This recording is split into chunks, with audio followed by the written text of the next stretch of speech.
buenas tardes, sean bienvenidos todos a la presente sesión de la materia de Derecho de Hidrocarburos, que fue coordinado de manera síncrona en el presente día, en la presente hora, para dar continuidad a lo que es esta asignatura de los hidrocarburos.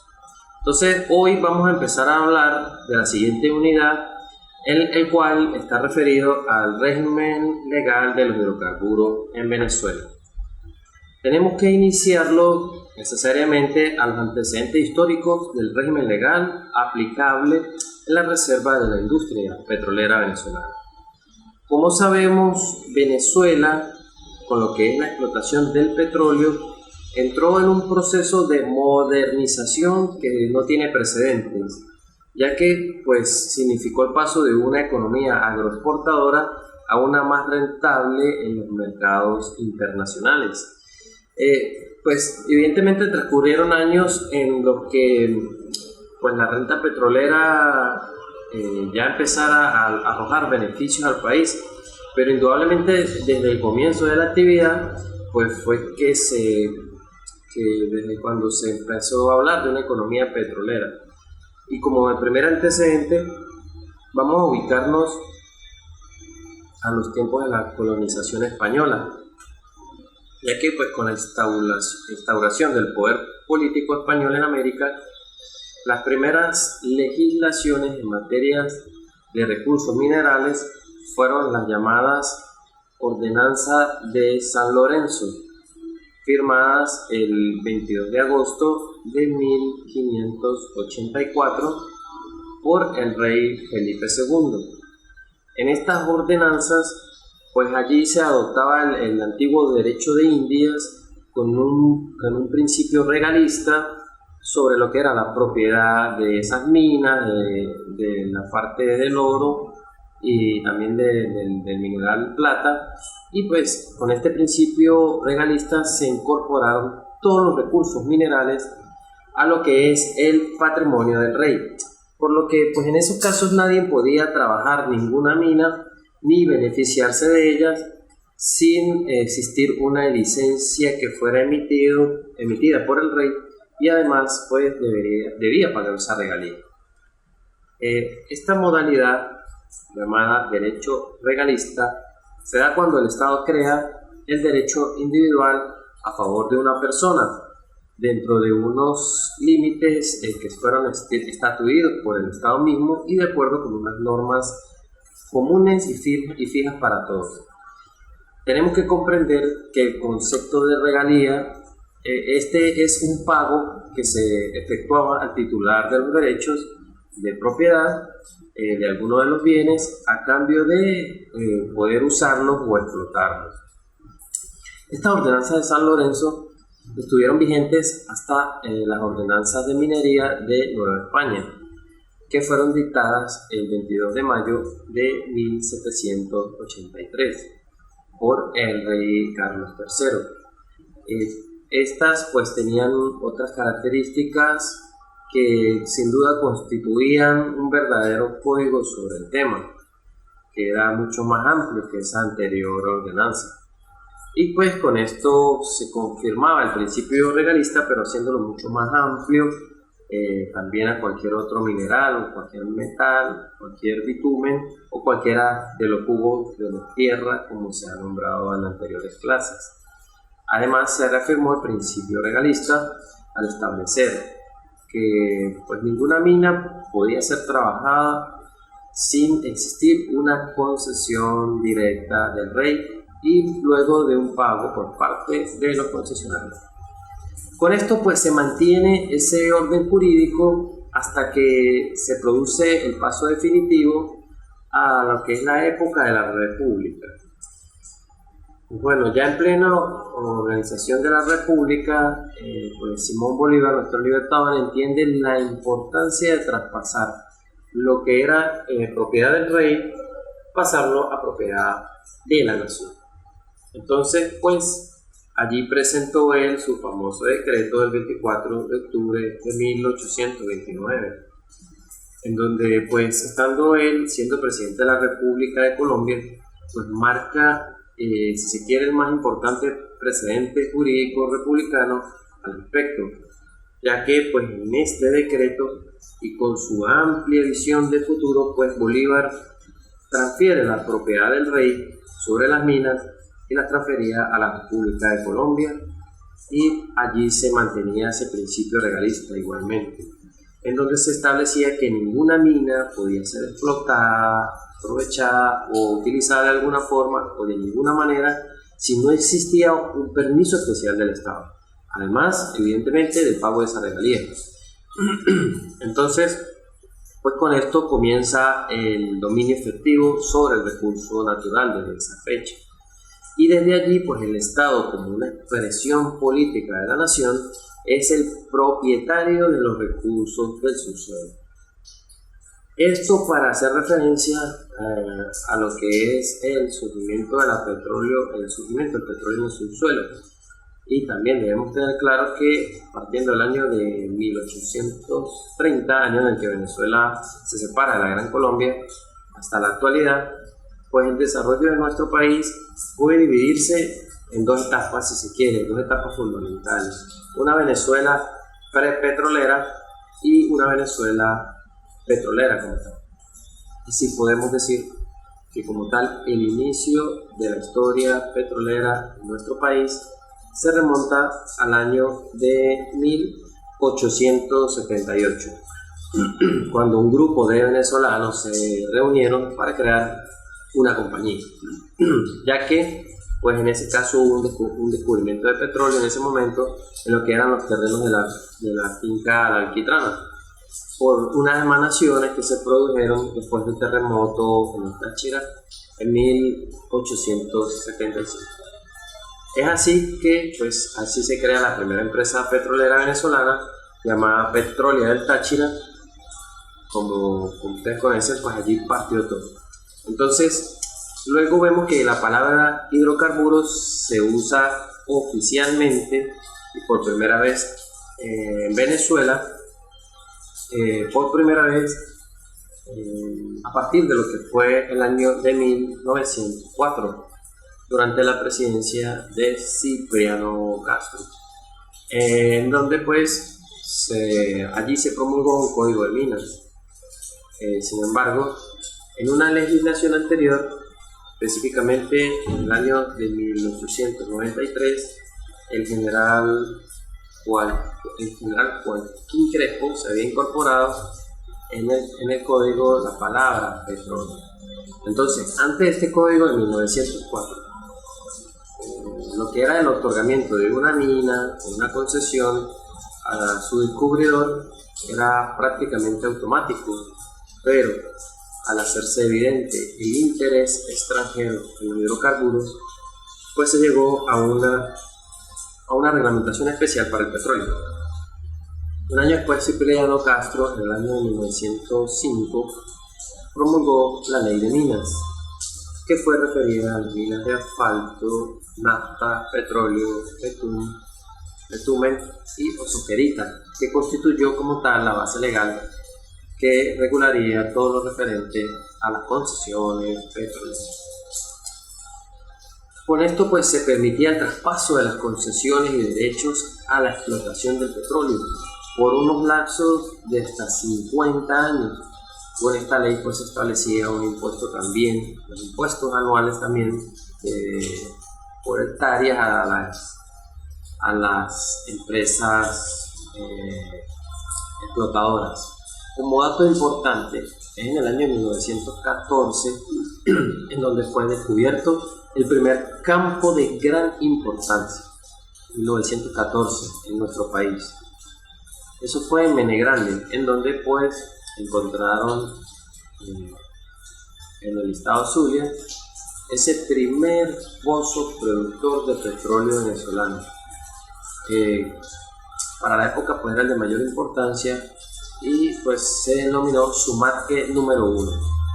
Luego en 1917 pues fueron suspendidas temporalmente los otorgamientos de concesiones petroleras, ya que pues allí se empezó a elaborar una ley de hidrocarburos que se buscaba pues mejorar las condiciones impositivas que aumentarían los ingresos fiscales al país, y pues también se mantenía buscar una mayor ganancia de la producción. Por eso, en el año de 1920 se aprueba la primera ley de hidrocarburos en el país. Allí se estableció la figura de las reservas nacionales. También se estableció un mínimo para las regalías, entre lo que era un 10 y un 15%, y se redujo la duración de las concesiones otorgadas a empresas extranjeras. Esto en cuanto al tiempo, ¿sí? Porque durante el periodo de Gómez se dio lo que se conoce como lo que fue la danza de las concesiones, ya que en el año 1921 pues habían más de 1.000 contratos de explotación petrolera que cubrían la extensión de 4 millones de hectáreas. Esta ley tuvo múltiples reformas. A pesar de que el control público que se daba sobre las actividades de exploración y explotación, pues evidentemente este se incrementó, y allí el Estado se abstuvo de entrar a la parte de la regulación, ¿sí? Entonces, y en esa parte de actividades de exploración y explotación, y pues dio mucho el auge a la iniciativa privada. Ahora, en esta época de los años 20 del pasado siglo, los ingresos petroleros pasaron a ocupar el primer lugar dentro de los ingresos del presupuesto público en el Estado de Venezuela. Entonces, las finanzas públicas que se habían desarrollado hasta esa época como en una forma moderada, pues incrementó o tuvo un aumento muy significativo, ese aumento que hubo en cuanto a los ingresos.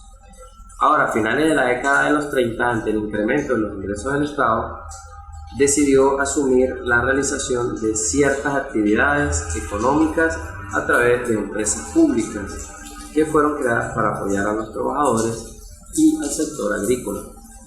Entonces, pues con esto se inició en Venezuela lo que era la era del Estado empresario, mediante una técnica de creación de empresas en donde el Estado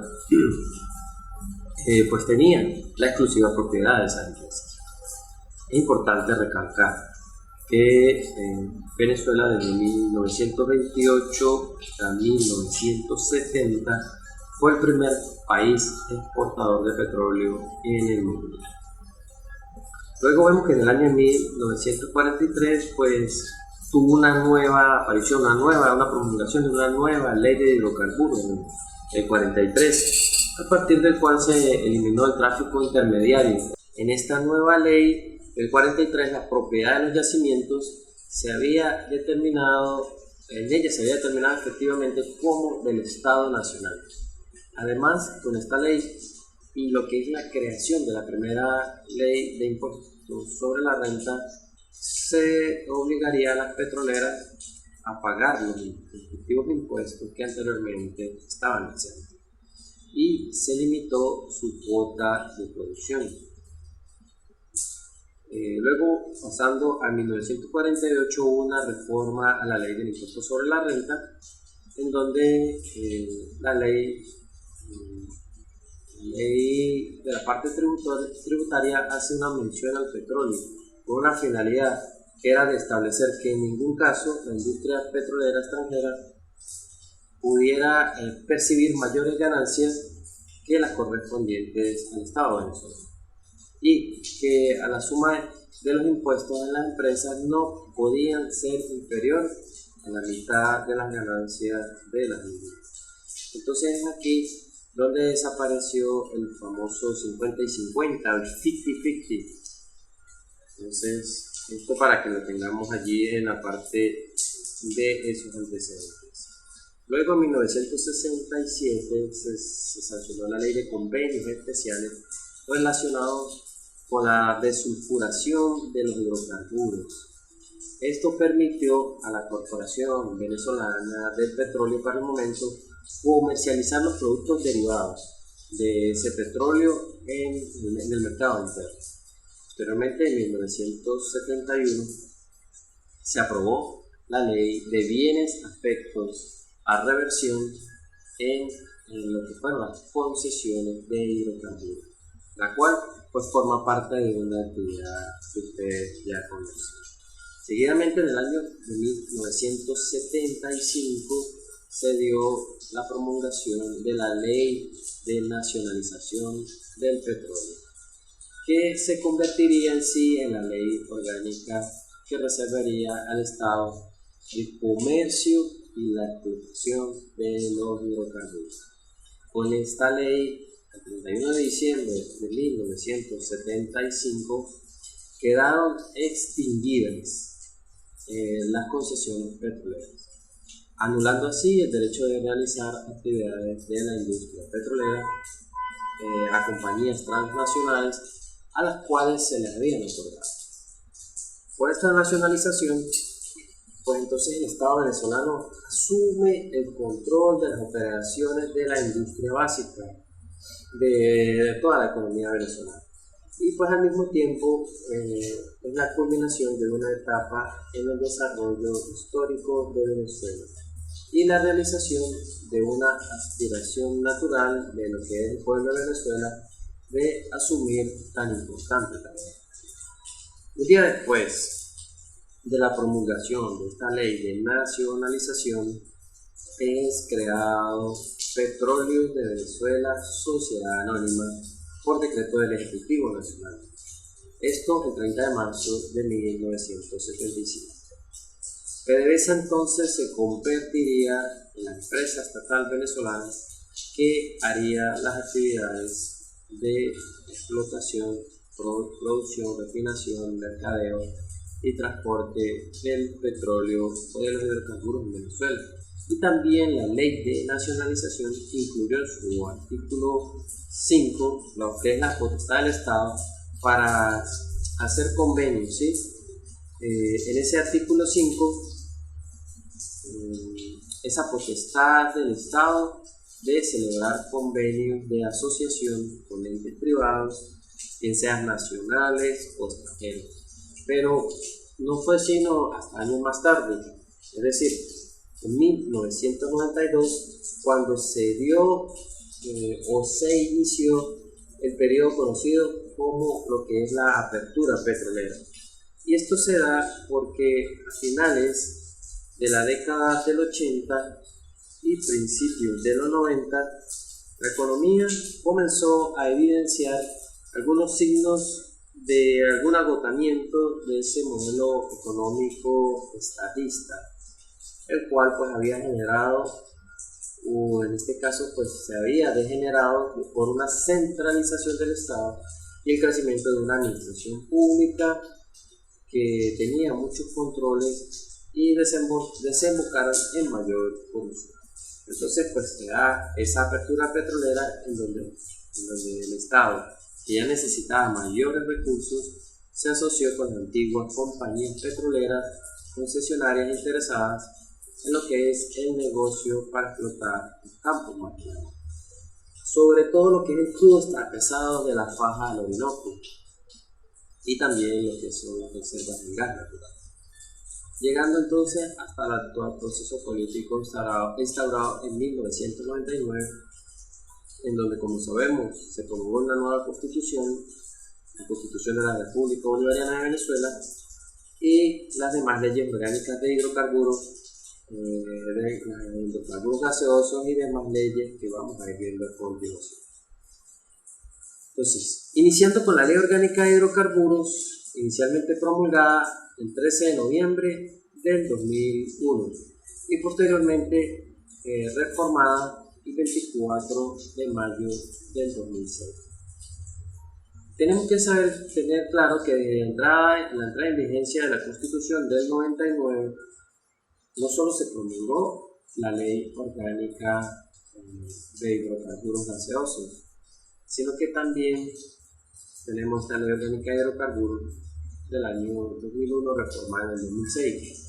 Entonces, con la nueva Carta Magna se fundó un nuevo orden jurídico que encarna una concesión en cuanto a lo que es el Estado petróleo, en donde hay una política petrolera que busca un mayor y mejor aprovechamiento de lo que son los ingresos provenientes de la industria.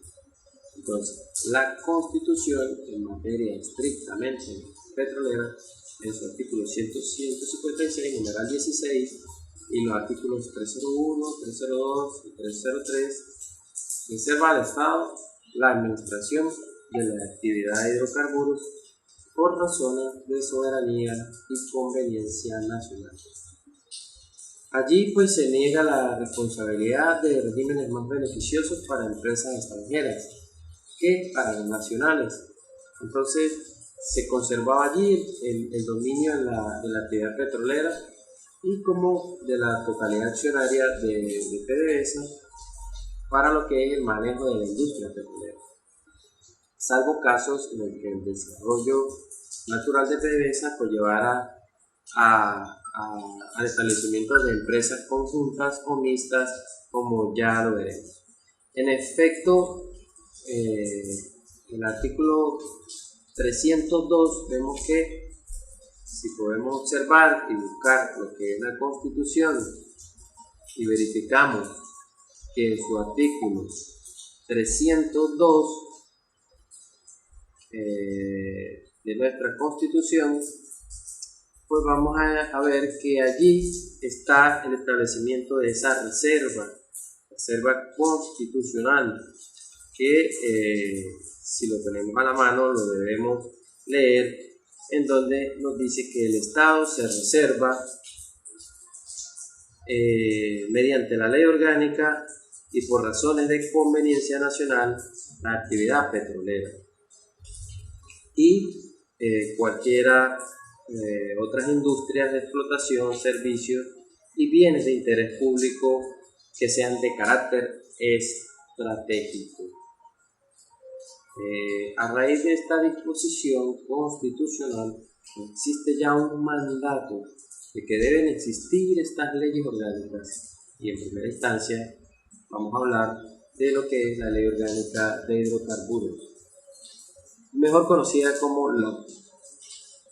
Iniciando con los dos primeros artículos de esta ley en cuanto a lo que es el ámbito de aplicación, y no solo en lo referido a lo que es el ámbito espacial de validez territorial como tal, sino también de lo que es el ámbito de acción, en el sentido de qué es lo que va a regular, ¿sí? Entonces, toda está regulada tal cual como lo es la explotación, la exploración, refinación, industrialización, transporte, almacenamiento, comercialización, conservación de los hidrocarburos, así también como referido a productos refinados y a las obras que la realización de estas actividades pues nos requiera, pues entonces van a ser regidas por esta ley. E igualmente las actividades referidas a lo que son los hidrocarburos gaseosos, siempre que de la extracción de esos hidrocarburos estén asociadas con el petróleo. En ese caso es que se regulan por esta ley. Entonces esa es la excepción que existe con respecto a los hidrocarburos gaseosos que están regulados por esta ley y no por aquella de la Ley Orgánica de Hidrocarburos Gaseosos, que son dos. Entonces, para que lo tengamos allí muy claro, ¿sí? Entonces vemos que vemos taxativamente establecido en la ley lo que es la propiedad de los yacimientos, y vemos que los yacimientos de hidrocarburos están existentes en todo el territorio nacional, cualquiera que sea su naturaleza, son de la República, tal y como ya lo expresamos en sesiones anteriores, y que así lo tiene establecido el artículo 12 de la Constitución. No solo son de utilidad pública y de interés social esos yacimientos, sino que además las actividades y las obras que a su realización se requieran también van a ser de utilidad pública y de interés social.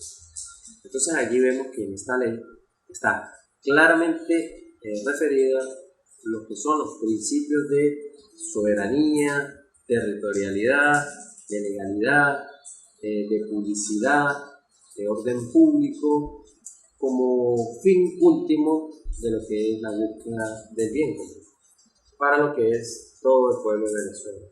Lo cual, entonces tenemos que tener claro que cuál es el órgano encargado de regular esta materia. Quien se encarga de esta materia es el Ministerio de Petróleo. Cuando fue promulgada esta ley, pues era el Ministerio de Energía y Minas, luego fue el Ministerio de Energía y Petróleo y el Ministerio del Poder Popular del Petróleo. ¿A quién le corresponde no solo formular, regular y seguir lo que son las políticas de planificación, sino también lo que es la fiscalización de las actividades en materia de hidrocarburos, así también como el desarrollo y conservación, aprovechamiento y control de esos recursos? Dentro de esas primeras actividades que tenemos en esta materia de hidrocarburos son las actividades relativas a lo que es la exploración. Como sabemos, son esas actividades primarias. En esas actividades de exploración, en busca de los yacimientos de hidrocarburos, pues por supuesto van a estar reguladas en esta ley y van a estar comprendidas en ellos la recolección, el transporte y almacenamiento. Luego estas actividades primarias, en cuanto a lo que serían ya establecidas a lo que sería la destilación, purificación y transformación de hidrocarburos naturales, de lo que llamaríamos actividades de refinación y comercialización, pues entran a ser reguladas, ya que mediante todos estos procesos pues se le va a dar valor a esa sustancia, a esos productos y luego a lo que es su posterior comercialización. Por eso pueden ser en estos casos, pueden ser reguladas por el Estado, pero también pudieran ser por particulares. Personas en el ámbito privado, bien sea conjuntamente o individualmente. Entonces, pudiera hacerlo entonces en forma conjunta o en forma separada. En este caso, la ley establece que esas instalaciones, va a reafirmar que esas instalaciones y obras existentes, así como lo que son las modificaciones y ampliaciones de todas estas actividades de refinación y comercialización, son propiedad del Estado. Y pues esas empresas son de exclusiva propiedad del Estado. Cualquiera de las obras que se vayan a construir para tales fines deben siempre estar aprobadas por el Ejecutivo Nacional y por el órgano competente ya referido. Tenemos que hacer mención que esas obras deben estar dirigidas a la modernización de procesos utilizados y a lo que es la obtención de combustibles limpios. Entonces, en estos casos, pudiéramos hacer la siguiente pregunta. ¿Pudiera una empresa privada optar para ejercer las actividades de refinación de hidrocarburos naturales? En este caso, la ley nos da esa posibilidad, que sí lo pueden hacer, pero a través de un procedimiento que es una solicitud de licencia, que se tramita a través del órgano competente, que en este caso es el Ministerio del Petróleo, y previo a lo que es todo el estudio y aprobación de que esté conforme esta ley. Así como la ley pues da esa posibilidad, también nos da la posibilidad de que pudieran existir traspasos forzosos en caso de ejecuciones. En este caso, se pudiera entonces sustituir previo pago el monto de la ejecución. Es así entonces que las empresas que opten por estas licencias requieran una serie de requisitos establecidos desde el artículo 3 hasta el artículo 17, dejando claro la ley que también pudieran ser revocadas esas licencias, dependiendo de si existen causas de revocatoria establecidas en la propia licencia o por existir una cesión, un gravamen o una ejecución que no esté autorizado por el Ministerio competente. A través de esta ley también se promueve, se propicia lo que es la formación de empresas de capital nacional, para que éstas sean operadoras de los servicios de fabricación y suministro de bienes que estén referidos a la actividad que regula esta ley. Luego nos vamos a encontrar en la ley de una serie de obligaciones que son derivadas de las actividades de los hidrocarburos, a quienes la van a realizar. En este caso, cualquiera de las personas, bien sean personas jurídicas, privadas o mixtas, deberán hacer sus actividades en forma continua y eficiente, conforme a normas aplicables y a las mejores prácticas científicas y técnicas que estén disponibles en seguridad e higiene, así como la protección ambiental y a lo que es el aprovechamiento y uso racional de los hidrocarburos. Esto para conservar la energía de los mismos y en sí el máximo provecho de los mismos. También se exige un principio de máxima eficiencia y eficacia en el tratamiento de los hidrocarburos. También adicionalmente a esto se exige que quienes ejerzan estas actividades deben estar obligados a suministrar al Ejecutivo y al Ministerio competente toda la información que se requiera relacionada con el ejercicio de las actividades que realicen.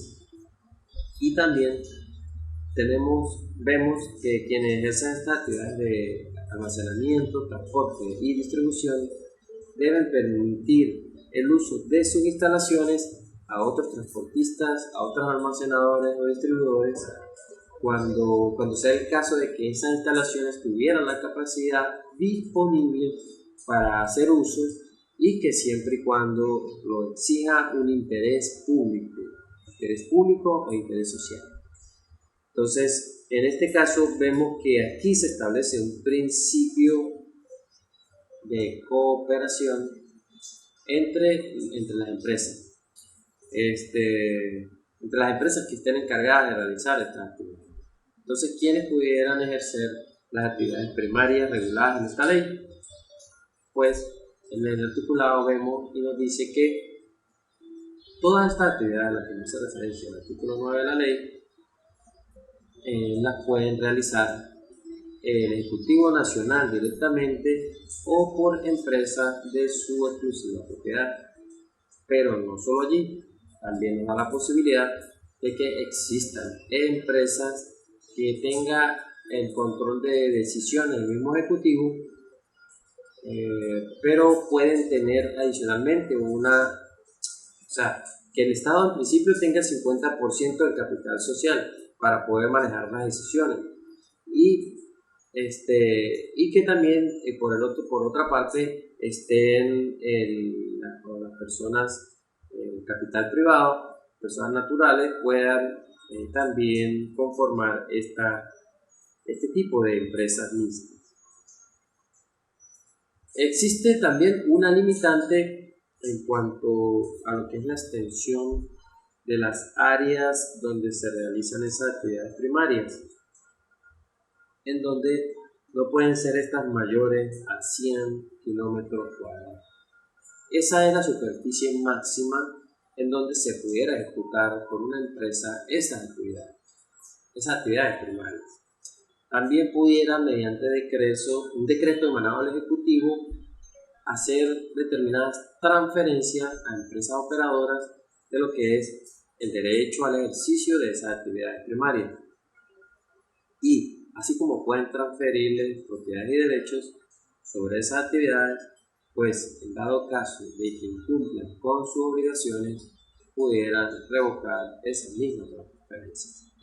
Para realizar todas estas actividades, dichas empresas operadoras también pueden realizar las gestiones necesarias, tales como realizar cualquier contratación para lograr sus fines, y también deben esas empresas operadoras contribuir al mantenimiento de institutos de investigación de lo que es la experimentación y lo que es el desarrollo epidemiológico.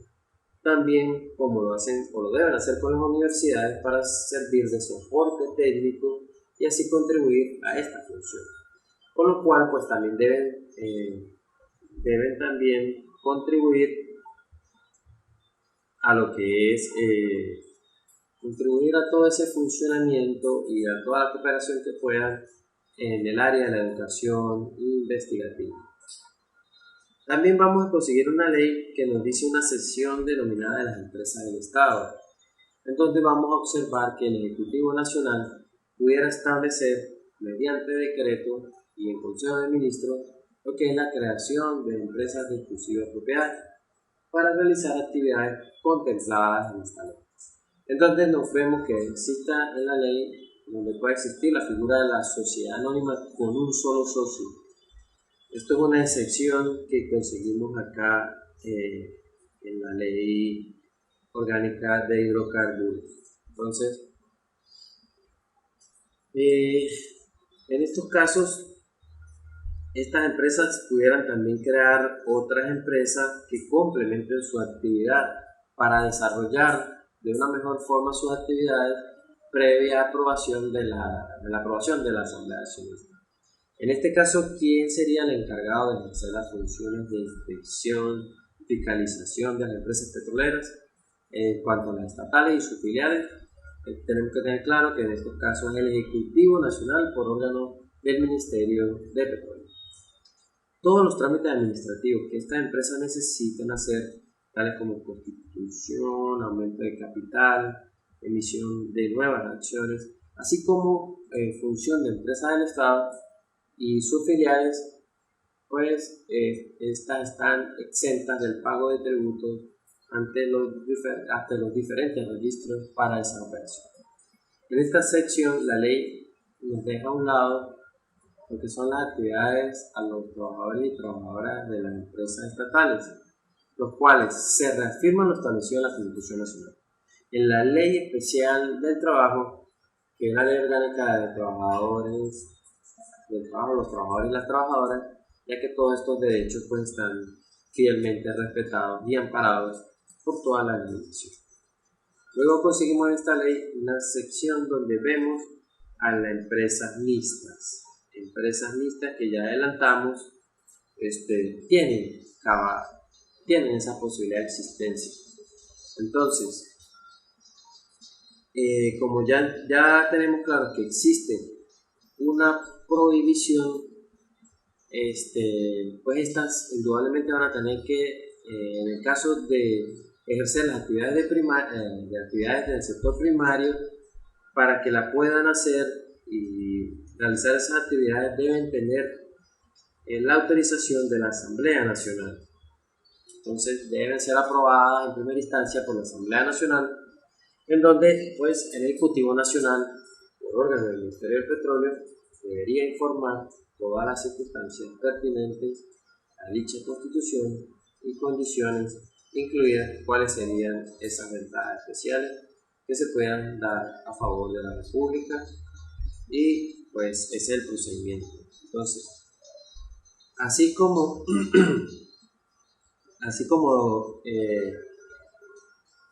que para la creación de estas empresas se necesita su aprobación previa, pues también la Asamblea Nacional pudiera modificar algunas propuestas y las condiciones, o establecer algunas adicionales que fueran convenientes. Este artículo fue reformado en el 2006 y se le agregó que cuando hubiese cualquier modificación posterior de dichas condiciones, deberá también ser modificada por la Asamblea Nacional previo informe, que es un informe favorable del Ministerio del Petróleo y de lo que es la Comisión Permanente de Petróleo. Estas empresas se van a regir por esta ley y da su particularidad pues en lo que es el acuerdo que conforme a la ley va a dictar la Asamblea Nacional. Entonces depende también del informe de la Comisión Permanente, mediante la cual se apruebe la creación de la empresa mixta, y cuando así evidentemente el interés nacional lo amerita. Las empresas mixtas podrán tener un tiempo de vida o durar 40 años. Esto en principio, y su duración máxima en principio son 25, pero pudieran prorrogarse por 15 años más, con un requisito curioso como lo es, que para pedir la prórroga de esos 15 años, pues deben solicitarse a la mitad del periodo de esos 25 años, para lo cual fue otorgado el derecho. Y en su defecto, antes de haber cumplido los 5 años para que venza la existencia de la compañía. Entonces deben también estar claramente delimitados la ubicación, extensión y forma del área en donde van a estar dándose las empresas mixtas, ¿sí? Esas actividades deben estar muy especificadas para cuál va a ser su constitución. Entonces, otra de las condiciones de este tipo de empresas es que los equipos, las tierras y obras permanentes, incluyendo sus instalaciones, deben ser conservados en buen estado, ya que en cualquier momento van a ser entregadas o recuperadas por la República libre de gravámenes y sin existir algún tipo de indemnización. Esto cuando se extingan los derechos otorgados. Bueno, hasta acá vamos a dejar el desarrollo de la presente sesión. Cualquier duda que tengan al respecto, con mucho gusto les atenderé en los medios que disponemos a través de la plataforma del Instituto de Estudios Superiores de Investigación y Posgrado. Por el momento, muchas gracias por su atención y nos vemos en una próxima oportunidad. Hasta luego.